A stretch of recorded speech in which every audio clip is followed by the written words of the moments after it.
អនុញ្ញាតជំរាបសួរបងប្អូនទាំងអស់គ្នានេះខ្ញុំចុះមកមើលស្រូវពូនៅក្នុងកំពង់ធំ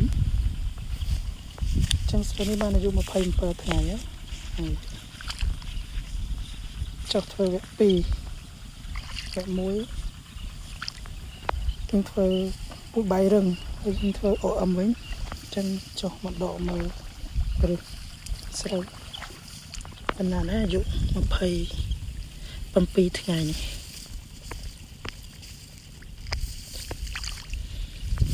រឿងតឹងចង់មើលឬ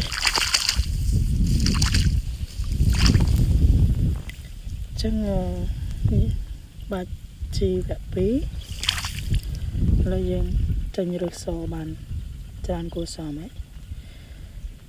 ចឹងនេះគឺបាច់បាន2យប់ហើយចឹងចាប់ផ្ដើមចេញរឹសសមកច្រើនបងប្អូនចឹងនេះយើងបាច់ចំពេលដែលស្រូវចេញរឹសថ្មីគឺវាស៊ីជីមកចឹងពូខ្ញុំគាត់ដើរមើលទឹកដើរមើលភ្លើងចឹងនេះ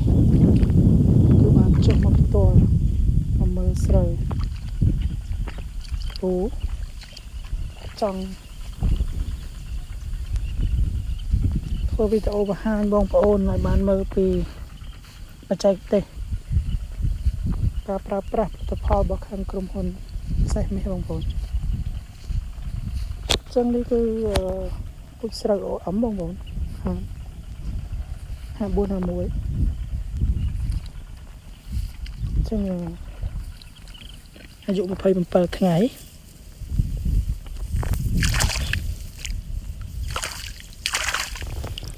នេះបងប្អូនរឹសស្អាតច្រើនចឹងជាកសិករគួរតែយកចិត្តទុកដាក់ពេលដែលយើងចុះទៅមើលស្រូវនេះខ្ញុំស្ដាយយើងដកទៅចាំយើងស្ទូងទៅវិញទៅព្រោះយើងចង់ដឹងថាស្រូវរបស់យើងនេះវាចេញរូបបែបណានៅពេលដែលយើងបាចជីទៅព្រោះឬដែលថ្មីហ្នឹងបែបហ្នឹងគឺ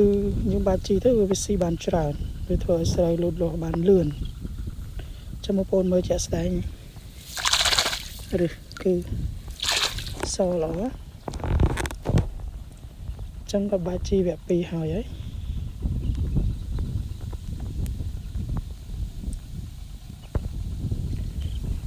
ចឹងនេះដាក់ដក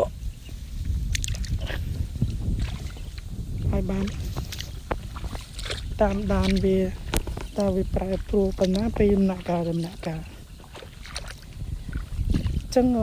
ដល់វគ្គ2នេះយើងបាច់ទឹកបាច់ជីហ្នឹងវាអត់ទាន់ឡើងទេបងប្អូននេះសាយើងប្រើស្រីរៀងលាយគីមីចឹងមកវានេះចូល4ហាត់ជាងដែរចឹងខ្ញុំអាសាមកតាមដានគ្រប់ដំណាក់កាលគ្រប់វគ្គគឺចង់ទៀមទាត់ស្រូវ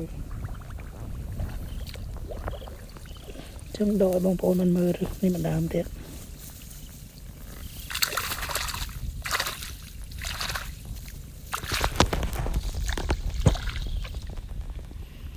ចឹងនេះបងប្អូននេះវាចេញរឹសច្រើនដូចគ្នា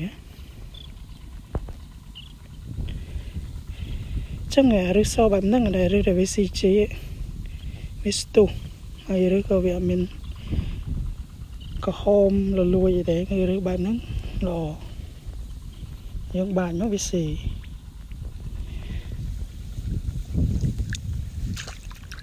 ហើយយើងមើលគុណភាពដើមដងស្លឹកសំរុំអាចទទួលយកបាន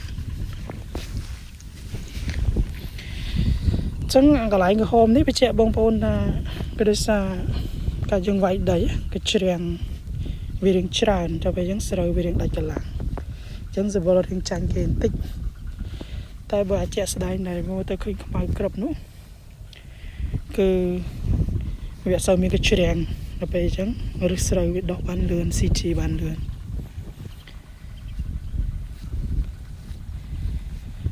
ចឹងវគ្គនេះគឺខ្ញុំឲ្យគាត់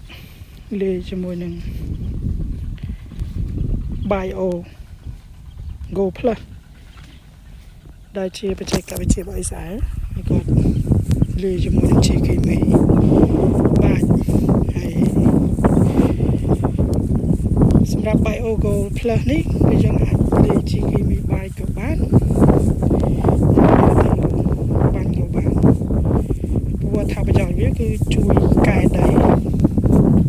ហើយវាជួយបានច្រើនហើយយើងអាចប្រើប្រាស់វាគ្រប់ដំណាក់កាលបានបងប្អូនចឹងសម្រាប់ស្រូវអាយុ27ថ្ងៃនេះគឺការគ្រប់គ្រងស្មៅគឺយើងគ្រប់គ្រងបានល្អហើយគឺអត់ឃើញថាស្មៅគឺអត់មានទេយើងគ្រប់គ្រងជាប់ចឹងយើងបន្តបាញ់មកពនការពារសត្វល្អិតហើយនឹងការពារជំងឺចឹងប្លង់ដីនេះគឺមកវាគឺជាង4ហាត់4ជាង4ហាត់ចឹងតែមកទៅទៀតខ្ញុំដកមើលបងប្អូនមើលមកទៀតព្រោះចុះហើយត្រូវពិនិត្យតែស្លាប់ដើមហើយនឹងរឹសបងប្អូន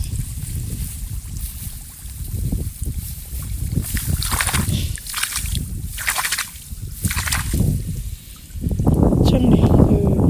រឹសនៃបច្ចេកចឹងថាវាចេញរឹសថ្មីច្រើន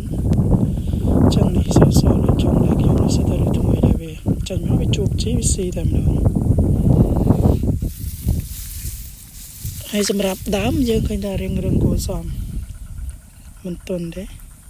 ហើយស្លឹកគឺសមរម្យខ្ពស់ខ្ពស់ហើយ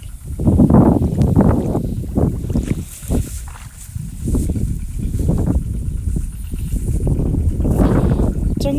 ថ្ងៃនេះអរគុណបងប្អូនដែលចំណាយពេលវេលាក្នុងការតាមដានការថតសកម្មភាពខ្ញុំចង់ស្រែនៅខាងកំពង់ធំនេះបងប្អូនចាប់ប្រើប្រាស់ជាថ្នាំរបស់ខ្ញុំបងប្អូនអាចទាក់ទងមកផ្ទាល់បានចឹងបញ្ជាក់ថាស្រែដែលខ្ញុំកំពុងថតនេះគឺប្រើជាមួយនឹងរូបមន្តបច្ចេកទេសរបស់ខាងក្រុមហ៊ុនសេមី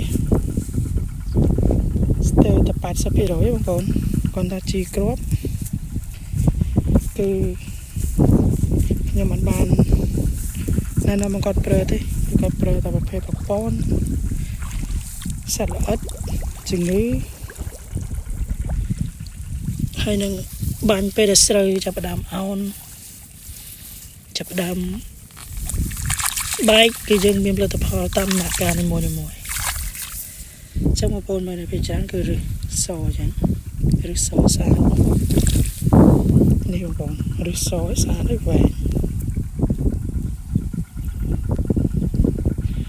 ចឹងអរគុណបងប្អូនទាំងអស់គ្នា